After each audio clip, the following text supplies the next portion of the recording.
رسول خدا صلی اللہ علیہ وآلہ وسلم نے فرمایا، اے سلمان، میری بیٹی فاطمہ الزہرا کی محبت انسان کو 5 جگہ پر کام آئے گی۔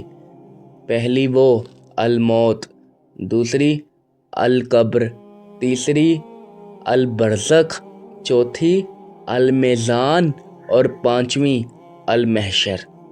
اے سلمان، جو میری بیٹی فاطمہ الزہرا سے محبت رکھے گا یا ان سے محبت کرنے والوں سے محبت رکھے گا تو خدا وند عالم اسے قبر کے عذاب سے بچائے گا، خدا وند عالم اسے موت کی سختی سے بچائے گا، اور خدا وند عالم اسے محشر کے روز جہنم سے بچائے گا۔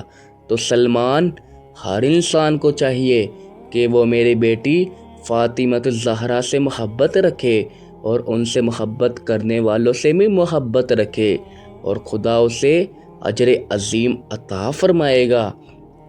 سلام ہو رسول خدا کی ذات پر، اور سلام ہو بی بی فاطمہ الزہرا پر۔